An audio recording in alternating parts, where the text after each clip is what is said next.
Olá pessoal, tudo bem? Estamos aqui mais uma vez em um Papeando com Pamplona e mais uma transmissão ao vivo aqui no SESC Cursos Online. Esse episódio é o episódio, nós estamos gravando hoje, segunda-feira, 24 de setembro, mas é o episódio que a gente vai editar e vai ser o episódio de outubro da 5ª temporada do Papeando com Pamplona. Eu tô que nem Netflix, estou cada dia com uma temporada nova e um episódio novo. E hoje, meus amigos, nessa transmissão ao vivo, nesse formato novo que a gente faz o Papeando, eu vou ter o enorme prazer intelectual e estético de receber a linda, encantadora professora da Universidade Federal da Bahia, minha colega, procuradora da Justiça Militar, professora Selma Santana, este encanto de pessoa. Selma é a maior autoridade no Brasil no tema da Justiça Restaurativa. Esse tema foi objeto da sua tese de doutorado na Universidade de Coimbra e se tornou um dos primeiros livros no Brasil sobre a matéria. Sem sombra de dúvida, é uma pessoa que tem lugar de fala para realmente dissertar sobre esse tema, que é objeto de reflexões no campo da academia e no campo da prática. E vamos bater o papo. Selma, vamos papear? Vamos lá. Vamos papear hoje sobre justiça restaurativa. Então a gente precisa localizar. E você que está me ouvindo aqui nesse momento, você que está vendo aí no Facebook do SESC, pode participar, escreva aí, depois vai ter um momento que eu vou olhar na tela o que é que vocês escreveram, mande um abraço, né? Professora Selma é esse encanto de pessoa, uma professora extremamente competente, mas também extremamente carinhosa. O pessoal chama ela de Selmãe, enquanto me chamam de tio Pamplis. Então vamos bater um papo hoje agora. Selma, explica aí para o pessoal o que é justiça restaurativa. Meu Deus, como é que eu vou explicar a justiça restaurativa de uma maneira bem sintética?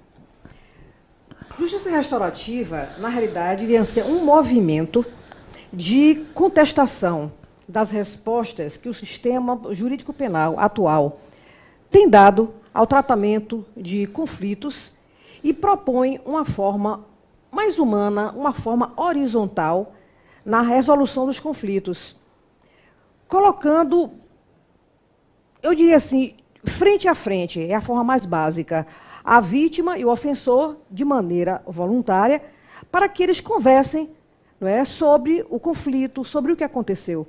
A partir daí, pode acontecer um acordo, e esse acordo tem um efeito muito bacana para a vítima, no sentido dela poder se empoderar, no sentido dela poder expor as suas dores, no sentido dela poder passar para o ofensor todo o sofrimento e todas as dificuldades que ela está sofrendo em razão da experiência do conflito.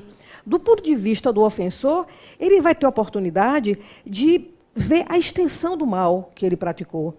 E, com base nisso, existe a possibilidade dele se conscientizar. E isso gera manifestar arrependimento e se conscientizar. Né? Exatamente. A partir daí, então, pode existir um acordo restaurativo. Sim. Esse acordo restaurativo pode ser fixados encargos.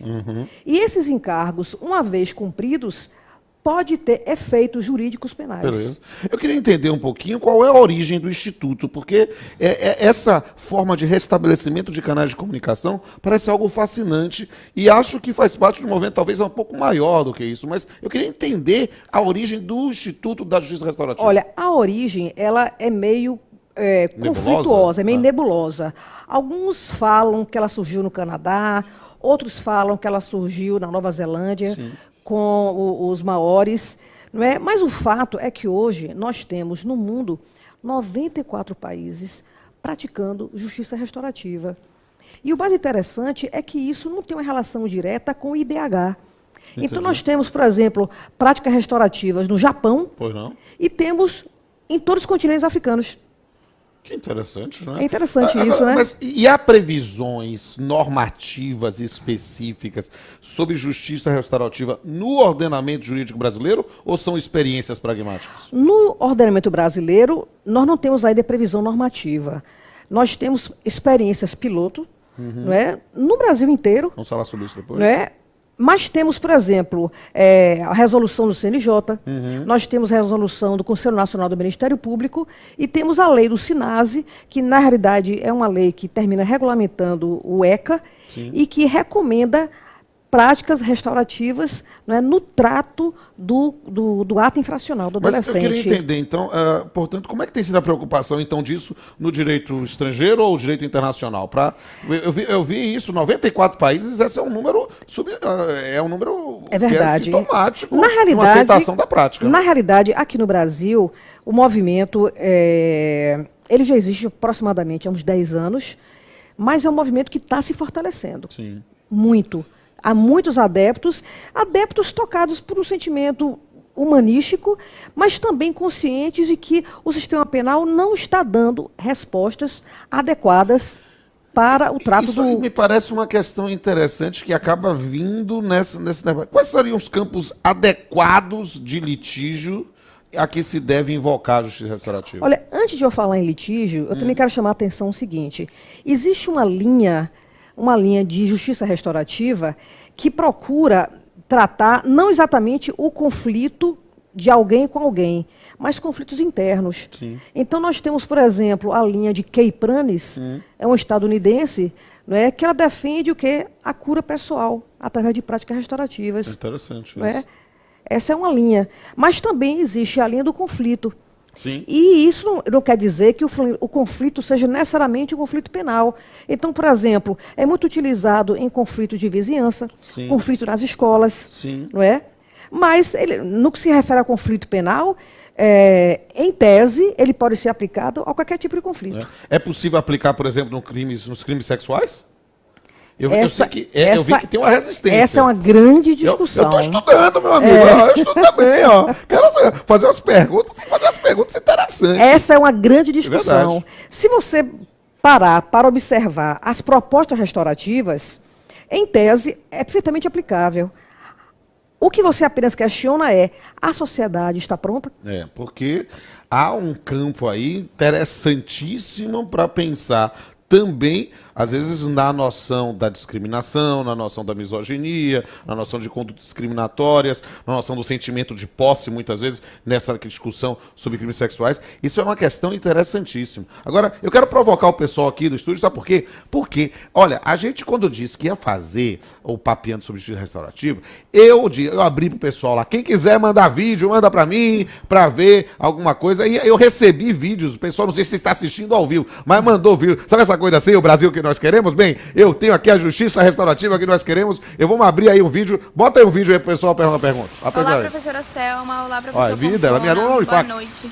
A minha pergunta é a seguinte. Eu queria saber se a professora Selma concorda com a afirmação de que defender a justiça restaurativa é uma forma de violar o princípio da inafastabilidade da jurisdição previsto constitucionalmente no nosso país. Ou ainda que não se concorde com a violação total, de fato, essa não seria uma forma, ao menos, de relativizar esse princípio? Olá, pergunta, doutora Vida aí. Excelente pergunta, muito viu? Bem, parabéns, Vida aí. Parabéns.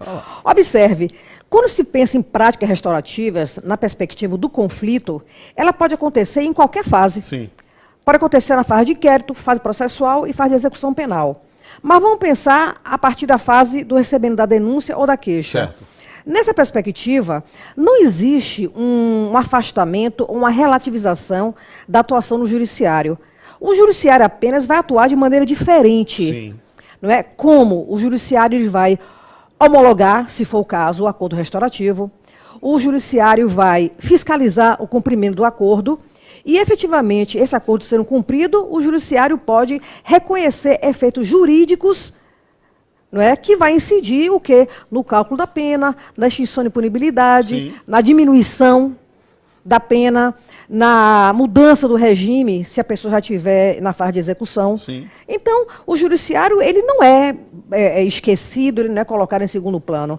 Apenas a maneira de intervenção dele que é diferente. Eu acho isso fascinante. Eu vou fazer algumas perguntas sobre isso, mas eu noto nesse campo de restabelecimento de canais de comunicação uma semelhança com a mediação ou com técnicas que a gente utiliza ou tem se propugnado utilizar no campo da família, por exemplo, de constelação familiar. Sim. Eu noto que há nesse ponto, talvez, e eu possa, talvez, né, na minha irreverência, às vezes, dizer que, na verdade, nós não estamos satisfeitos a priori com a forma tradicional de solução de conflitos jurídicos em geral, processuais em geral e penais em geral. E nesse ponto, talvez, a busca de uma forma alternativa, que não é uma negação da jurisdição, mas sim uma utilização de uma forma para restabelecer o canal, seja fascinante. Sim. E o mais interessante é o seguinte, não é qualquer saída em razão da insatisfação das respostas Sim, historicamente exatamente. conhecidas. Mas é uma saída marcada por uma profunda humanidade. É verdade. Uma valorização da vítima. Sim. Que a vítima ela tem sido historicamente esquecida no processo penal. Exatamente, Não é? né? E uma grande possibilidade que é oferecida ao ofensor dele poder perceber a extensão do mal que ele provocou. Eu fico, sabe, me permitindo uma reflexão pessoal da área da academia, eu vejo uma aproximação, às vezes, e aí o meu lado de filosofia do direito, com a ação comunicativa habermasiana, alguma coisa assim, parece-me que é uma ideia de um restabelecimento, eu acho que é uma coisa interessante mesmo. Ó, mas o pessoal me lembrando que tem mais vídeo, peraí, tem mais vídeo aí, bota o vídeo no povo! Olá, professora Selma. Olá, meu queridíssimo professor Pamplona. Olá, você que está nos assistindo agora. Boa noite a todos e a todas. Falar em justiça restaurativa é também falar em dúvidas, né? E como, por exemplo, professora Selma, a justiça restaurativa chega a reformar a sentença penal dada pelo juiz ou pelo tribunal? E segunda dúvida, como funciona essa coaplicação da justiça restaurativa e a justiça comum? Muito obrigado. Vamos juntos. É isso aí. Excelente pergunta também. Os meninos estão danados. Estão danados, pessoal. Estão danados. Os quebra-bom, minha filha. Esse é da UFA, Bom, na realidade, aí foram duas perguntas. A primeira é muito fácil. Não é que ela reforma a sentença penal. Ela interfere no momento da criação da sentença penal. Certo. Porque se o ofensor ele cumpriu o encargo decorrente do acordo restaurativo, isso deve ser considerado para efeito, por exemplo, de atenuação da pena. Sim. Então, no momento que o juiz for calcular a pena do indivíduo, ele deve considerar que aquele cumprimento do encargo foi considerado. Eu estou a aprender mesmo, eu estou aqui como aluno, sou seu tiete aqui hoje. Né? Mas, ou seja, a utilização de um recurso de justiça restaurativa, a realização de um acordo restaurativo, né, mesmo cumprido, ele não exclui a persecução criminal? Ou seja, eu posso, cumpre-se o acordo restaurativo, mas mesmo assim ainda pode haver a sentença? Evidentemente, porque a justiça restaurativa, ela não tem uma proposta abolicionista. Ela tem uma base abolicionista, ou Certo. seja, ela abarca todas as críticas abolicionistas ao sistema. Certo. Mas ela não propõe uma abolição do sistema penal. Entendi. Não é? Não propõe. Eu fiquei curioso também quando você falou numa pergunta anterior sobre a utilização disso na execução da Sim. pena. Eu fiquei curioso, não tenho pergunta sobre isso, assim, pré-gamar, mas eu achei, como é que é feito isso? Porque já há a persecução criminal, já há a condenação, nós estamos executando a pena e vamos tentar nos valer disso. Qual seria o efeito para o processo? Muito bem. Eu estou curioso, eu estou aprendendo. Eu sou tiete aqui. Os efeitos podem ser vários. Certo. Evidentemente que aquele que está no regime aberto, ele tem mais movimento. Sim. Não é? Então, no caso do regime aberto, se pode pensar numa suspensão condicional da pena. Entendi. Decorrente do cumprimento do acordo restaurativo. Ótimo. Quem está em regime semi-aberto ou fechado, a movimentação é menor. Entendi. Mas ainda assim, ele pode passar por um acordo restaurativo. Porque muitas vítimas, a depender do delito, muitas vítimas se satisfazem com um mero pedido de desculpas. Não é? Uma vez aqui, foi um detalhe interessante, eu fiz uma entrevista com um jovem professor de Alagoas, Marcos Errar, veja aí, gente, vocês estão me vendo aí agora? Bota aí no canal Pamplona, segue lá, aprendi com o Rodolfinho, meu filho, ó. Entra no canal, segue, se inscreve, ativa a notificação e dá seu like, né? Bota seu like lá. E veja lá, acho que foi na 3ª temporada, o Marcos Errar, num grupo que estava analisando os efeitos jurídicos de um pedido de desculpa. E note como a gente, às vezes, fala tanto de boa fé, mas a gente só vê pedido de desculpa ser o quê? Como prova de confissão. Né? E quando, na verdade, deveria ser o restabelecimento de uma relação que foi desgastada ou que, quiçá, né, destruída, e nós estamos, talvez, renascendo das cinzas, tal qual o Fênix. Exatamente. E na realidade, isso termina fornecendo uma outra visão da vítima. Sim. Porque nem sempre a gente pode afirmar que em todas as situações a vítima quer a mão pesada do Estado. É. Então, a depender do delito, ela quer o quê? Naquelas conversações, ela quer ser respeitada. Olha, eu digo isso às vezes como juiz, sabe? Eu sou um cara que, eu tô como juiz há 23 anos, né? Às vezes, eu não dispenso interrogatório, não gosto de dispensar interrogatório, não. Por quê? Porque quando eu sento, as pessoas querem falar.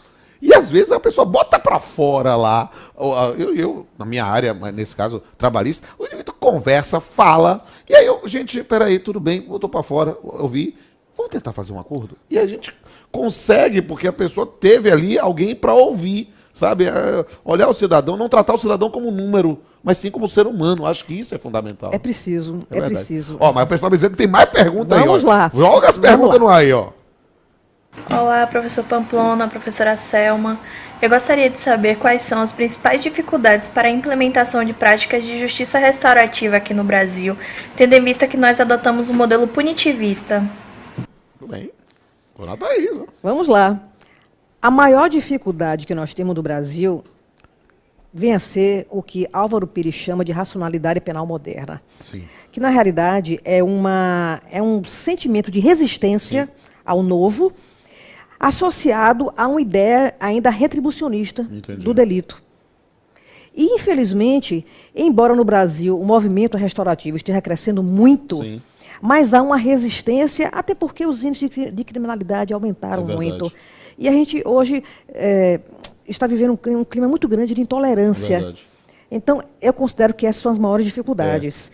Esse campo, sabe, às vezes eu em outro campo de reflexão acadêmica, às vezes eu falo, olha, às vezes não adianta nem mudar a lei, porque o difícil é mudar a cabeça de quem está aplicando, sabe? Porque tem um apego à legislação revogada ou uma nostalgia da doutrina superada, e aí você traz algo novo e a pessoa cria resistência antes. Ela já não gosta, não aplica, não vai. E isso é o mais difícil, porque não dá para viver uma relação se o outro só diz não. Né? E, na realidade, as pessoas, de um modo geral, temem o novo. É verdade. Não é? É muito bom ficar naquele caminho já conhecido, Exato. não é? Porque, ainda que não preste, Exato. não é? Ainda que não mas é o preste, conhecido. mas é o conhecido, porque inovar é a zona de conforto. Inovar gera estresse, gera angústia. É verdade, não é verdade. Ó, tem mais vídeo aí, rapaz, tem vídeo pra caramba, não sei quantos que vai botar no ar, vai lá. Olá, professor Pamplona, olá, professora Selma. A minha pergunta é a seguinte: existe diferença prática entre a conciliação e a justiça restaurativa? Obrigado pela oportunidade. Até mais. Olá, Richard. Boa pergunta. Boa pergunta também. Olha lá. Claro que sim, claro que sim. A gente trabalha muito aqui no Brasil, na conciliação, com os juizados especiais criminais. Sim. Embora a justiça restaurativa ela possa ser aplicada para qualquer tipo de conflito. Certo. Não é só penal. Né? Não é só penal. Vou saber disso. Né? De certa forma, a gente já faz isso trabalhista, na mediação, trabalhista, na inclusive, conciliação, né? A gente faz isso. Mas observe, quando você pensa nos juizados especiais criminais e você pensa em conciliação, você tem a figura do conciliador, que na realidade ele termina conduzindo a uma resposta jurídica. Sim, verdade. Não é? Já no caso da justiça restaurativa, nós temos um facilitador. Para um canal de comunicação direta. Ele apenas vai viabilizar o diálogo entre as partes, mas ele não pode dar a solução. A solução é criada. A solução do conflito é criada pelas partes envolvidas. Agora, eu quero chamar a atenção o seguinte, que a forma mais simples é o encontro entre autor e vítima, mas existem formas maiores, com família, presença de familiares, de amigos, da vizinhança, da comunidade, não é? Então, isso aí, aproximação, na realidade, é um suporte, não é? Um suporte dessas pessoas que vão ali fortalecer, que vão dar sugestões, não é? Mas sem interferir jamais na autonomia. Perfeito, não é? Na autonomia. Perfeito. Acho que a palavra autonomia é o centro do universo deste campo da restauração, desse campo da justiça restaurativa. A autonomia, né, e a reconciliação, o restabelecimento da comunicação. Exatamente. Perfeito. É? Tem mais vídeo aí? Tem mais vídeo. Olá.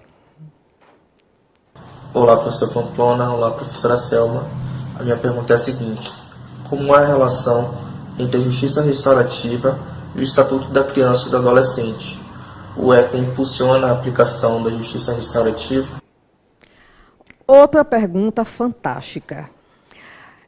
No Canadá, A justiça restaurativa se iniciou através de conflitos envolvendo menores infratores. Coisa interessante. Não é? E aqui no Brasil, nós temos muitos projetos pilotos que se iniciaram também com o tratamento de conflitos envolvendo menores infratores. Mas o mais incrível, nós temos a lei do SINASE, que é a lei que regulamenta o ECA, sim, e a lei do SINASE, ela prevê práticas restaurativas, não é? No trato do conflito de menor infrator com sua vítima. Só que não é aplicada. Mas olha, parece-nos que é uma oportunidade, até quem sabe fazer um papeando sobre isso, sim, especificamente sobre ECA, a gente pode discutir isso. Ó, o pessoal diz que tem um monte de pergunta para entrar no ar, mas vamos restringir a somente uma, porque realmente o negócio tá pegando daqui a pouco tempo e eu quero fazer mais pergunta também, e eu tenho que abrir o Facebook depois para saber o que é que tá no ar, esse tipo de coisa. Prepara aí, povo, né? E bota a última pergunta. Professora Selma, professor Pamplona, meu nome é Esther e minha pergunta é a seguinte: a justiça restaurativa só pode ser aplicada em casos de crimes considerados mais leves? E quem a realiza? Em tese, ela pode ser aplicada para qualquer tipo de crime, não é? Em tese. A questão é, vamos pensar na sociedade brasileira. O que é que a sociedade brasileira suporta? Não é? Por exemplo, tem uma juíza, que eu gosto muito dele, admiro muito, que atua em práticas restaurativas em Planaltina, sim, em Brasília. Sim. E ela tem aplicado práticas restaurativas para crimes de grande potencial ofensivo. É mesmo? Não é? Eu estou curioso agora. Vou conhecer, quero conhecer essa colega depois. Exatamente, a doutora Catarina, é muito corajosa. Mas, na minha avaliação, né, em tese, para qualquer tipo de delito. Mas, nesse momento, na condição que se encontra o Brasil, eu acho que não dá ainda para crimes de grande potencial ofensivo. Esse é um campo de investigação que eu quero aprofundar, porque parece-nos que acho o tipo de crime que pode se desenvolver, acho que a gente pode ter um campo amplo de atuação, mas acho que a gente esbarra novamente na questão da cultura. Eu queria perguntar, agora do ponto de vista procedimental, como é que se dá? A justiça restaurativa exige uma procedimentalização específica? Cada magistrado conduz? Como é que é isso? Não, o magistrado não participa. Não participa? Não participa. Como é que é? Fala um pouquinho, explica para o pessoal que deve estar curioso. Na realidade, existem vários métodos, não é? Desde o encontro... Bom, existe o quê?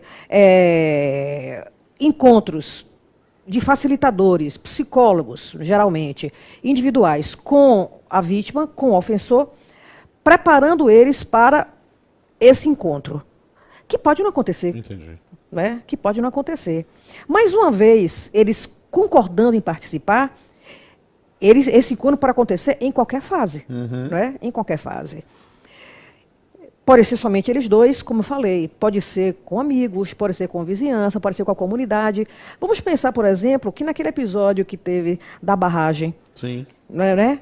Ali era um momento muito bacana para poder se colocar prática restaurativa envolvendo quem? A comunidade. A comunidade e os donos da empresa. Se perdeu, mas tentaram ir pelo caminho normal de conflito e até hoje não tem solução. É verdade. Né? Até hoje não tem solução. Mas é interessante isso, que o juiz ele não participa. E muitos juízes têm resistência porque pensam assim, eu vou ter mais trabalho. E na realidade, ele já pega o acordo feito e ele vai homologar ou não. E muitas vezes, por exemplo, se for um crime de pequeno potencial ofensivo, ele vai somente extinguir a punibilidade. E que é interessante a gente compreender que não podemos ficar dimensionando a utilização ou não por ter mais ou menos trabalho, né? Não é um trabalho, é uma missão. E a nossa missão, como magistrados, é pacificar conflito. Ou seja, se vai por um jeito, se vai por um outro, a gente não pode ser escravo da meta de sentenças ou de conciliações, né, que é estabelecida pelos órgãos administrativos. Não, nós temos que lembrar sempre que o processo judicial parece um jogo. Tem regras como um jogo, mas não é um jogo. Ali nós estamos trabalhando com a liberdade, com as esperanças, com o patrimônio de alguém. E por isso ter essa perspectiva de não sentenciar mais um, mas resolver um conflito, pode ser o diferencial. Tem que ser esse Tem que ser diferencial. assim, tem Não que dá ser mais. assim. Agora, eu queria que você falasse um pouco. Poxa, você é a maior autoridade de um país sobre justiça restaurativa. No país, não. Ah, eu digo, No país, pra não. mim você é. Eu digo do universo. E digo logo. O que é interessante? Eu queria que você falasse um pouco, até por causa da sua visão ampla sobre a matéria, quais são as principais experiências, aí pensando até, notadamente, aí nos estudantes aqui da Bahia, mas de todo o país. Quais são as principais experiências que você faz um diagnóstico na Bahia e no Brasil sobre Muito justiça bem. restaurativa? Bom, na Bahia, nós temos uma iniciativa, né, o pioneirismo da desembargadora Joanice Guimarães, né, que ela, enfrentando muitas resistências, ela conseguiu implantar o núcleo de justiça restaurativa do 2º grau no Tribunal de Justiça. Hoje, existe também uma vara especializada que funciona na Liberdade. Sim. Então, nós temos essa experiência piloto aqui na Bahia. Quando se pensa em pioneirismo também no Brasil, existe o Rio Grande do Sul, Certo. com um juiz fantástico, e a referência, realmente, ele é a referência no Brasil, que ele é Alberto Branchet. Certo. E ele tem influenciado uma geração de magistrados no Rio Grande do Sul, de forma que hoje nós temos muitos municípios no Rio Grande do Sul, onde esses magistrados aceitam práticas restaurativas. Oh, quero conhecer, doutor Roberto, quero conhecer o senhor, porque quem sabe a gente faz um papeando contigo no futuro. Mas temos também, curiosamente, práticas restaurativas em delegacia de polícia em São Paulo. É mesmo? Chamados NECRINs. Temos também delegacia de polícia em Belo Horizonte. Interessante isso. Temos núcleos em Brasília. Nós temos núcleos também em Manaus, temos em São Luís. Então, na realidade, eu penso assim, que são polos, são pessoas que já despertaram para essa humanidade. E que se tornam multiplicadores. Multiplicadoras. Né, Então, na realidade, é uma rede Sim. que as pessoas estão se dando as mãos e essa rede está cada vez aumentando mais. Amém. E é preciso dar as mãos para que a gente possa tecer dentro dessa rede um campo ainda maior. Exatamente. Então, eu acredito que hoje nós temos, do ponto de vista de regulação, temos o SINASE, temos as resoluções, né, dos conselhos, não temos ainda nada mais legal. Mas eu espero que com esse novo Código de Processo Penal, não é, que seja inserido isso. Certo. Porque a sociedade está pedindo. Agora, eu queria entender, nós falamos aí sobre a disciplina normativa, Sim. Né, sobre situações de normatização, portanto, em abstrato. Concretamente, os tribunais têm se manifestado sobre a validade das práticas de justiça restaurativa? Nós temos uma construção de uma jurisprudência sobre isso? Não, ainda não. O que nós temos é um grande estímulo, não é, pela ministra Carmen Lúcia, sobretudo quando ela foi presidente do Supremo, que ela fez movimentos, fez cartilhas, numa questão muito polêmica, que é a questão de práticas restaurativas em relação à violência doméstica. Certo. Isso é altamente polêmico. Verdade. Altamente polêmico. Mas ela abraçou essa causa. Isso é interessante. Não é? Abraçou essa causa. Ok. Eu quero saber o seguinte, botar no Facebook, a gente está transmitido ao vivo. Então, quem sabe faz ao vivo, a gente faz mesmo. E aí o que acontece? Eu quero saber quem é que está ao vivo aí vendo, porque quando o pessoal propôs eu fazer o Facebook, a transmissão do Facebook, né? O pessoal dizia, olha, Pamplona, eu gostava daquele meu modelo tradicional, que botava o pessoal sentado no chão, conversando, na interação. Aí ele dizia, não, Pamplona, aqui ao vivo você vai ter a maior plateia de todos os tempos, porque é todo mundo que está na rede ao vivo. Né? Aí eu quero ler aqui os nomes das pessoas que se manifestaram lá, ou apareceram, deram um oi, deram um tchauzinho. Aqui, vai aparecer na tela aqui, ó. Vou ler aqui só para dizer que eu estou vendo ao vivo, ó. Cádia Santos, aqui mandou um coraçãozinho. Selmãe, Rainha, beijo da Fadufla, da Tâmara. Cristina, Maria Iranildes Rafael, Valesca Motos, aí a Elisete Carvalho, não sei se desce mais, sobe aí, aparece mais gente aí. Ih, aparece mais gente aqui. Tainá Almeida, Valesca Mota, Silvana Pérez Barbosa, Fred Evangelho, esse menino é muito bom, o Fred foi meu aluno, gente muito boa também. Aí tem um monte de gente aí. E vai aparecendo gente, vão olhando, e esse programa vai ficar no Facebook, né? Inicialmente no Facebook do SESC Cursos Online e vai ser editado e vai entrar novamente também lá no meu canal. Veja lá. Tem mais gente aí? Mandar dizer mais gente aí. Tainá Almeida assistindo e aprendendo muito esse tema maravilhoso, muito bem. Valesca Mota presente. Andréa Baga. O pessoal eu tô falando e o pessoal tá entrando ao meu tempo aí. Andréa Baga, Elielson Araújo. Aí tá aparecendo gente. Vai aparecer. Só, dou-lhe uma, dou-lhe duas, dou-lhe três. Se aparecer mais algum, eu falo. Senão, eu vou voltar aqui pra tela. Meus amigos, por quê? Porque, olha, eu quero muito que vocês acompanhem esse programa. Tenho isso aqui lá no canal do Pamplona, que você vai ver este e todos os episódios. Se quiser procurar nas redes sociais, olha, bota lá, hashtag Papeando com Pamplona, você vai ver imagens de todos os episódios, deste e todos os anteriores. Bota a hashtag Papeando com Selma Santana, você vai... vou fazer uma outra hashtag. Papeando sobre Justiça Restaurativa. Os dois, você vai achar imagens de bastidores aqui dessa gravação e eu espero que vocês possam curtir ao máximo isso, porque parece-me, e eu digo com absoluta liberdade, na condição de quem é professor, que é juiz do trabalho há tantos anos, que esse tema da justiça restaurativa deve ser divulgado ao máximo, na busca efetivamente de nós tentarmos sanear, não é a melhor palavra, é tornar, na verdade, restabelecer comunicação para que as pessoas possam se sentir livres e possam efetivamente atuar. Mas eu queria fazer uma pergunta, uma mensagem final. Eu estou tendo esse prazer enorme em receber esse encanto de professor aqui. Qual a mensagem final, Selma? Aí você fala para os nossos ouvintes aí, que você gostaria de transmitir às pessoas sobre a questão da justiça restaurativa. Você é a minha referência, essa câmera aqui. Independentemente de se falar em justiça restaurativa, a humanidade hoje vive um período de muita angústia, porque as pessoas estão entrando em conflito, às vezes por questões pequenas. As pessoas estão entrando em conflito e não percebem que, no fundo, todas elas querem ser respeitadas, todas elas querem ter sua autonomia, todas elas querem ser bem tratadas, todas elas querem ter uma sociedade melhor, uma sociedade mais justa. Então, a justiça restaurativa é apenas um aspecto. E o que eu faço aqui é um convite para que cada um de nós perceba dentro de si a humanidade que cada um possui, a sensibilidade, a empatia. Porque nós não queremos mais continuar com esse padrão de sociedade, com esse padrão de relacionamento, esse padrão de competitividade, esse padrão de conflito. A gente quer uma sociedade mais humana. E a justiça restaurativa é apenas uma forma de acenar, uma forma de viabilizar, de oportunizar esse tipo de relação nessa área de conflito penal, que é a área que eu trabalho. Gente, vamos fazer essa viagem. Como está, não dá mais para continuar. Né? Vamos nos conectar naquilo que nós temos de melhor. Esse é o convite que eu faço para vocês. E, meus amigos, eu tenho que encerrar. Eu quero dizer que foi um prazer enorme recebê-la aqui. E eu quero ter mais um prazer. O momento que eu sempre aguardo no final do programa, em que eu vou poder brindar com você aqui na nossa indefectível canequinha do Papeando com Pamplona. Um brinde, minha amiga.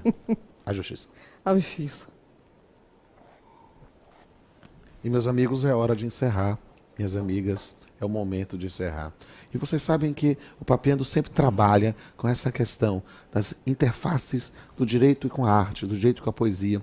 E eu vou gravar, daqui a pouquinho, né, apenas um poema, entendendo que talvez a lógica de buscar a justiça restaurativa é a lógica de buscar, talvez, o perdão.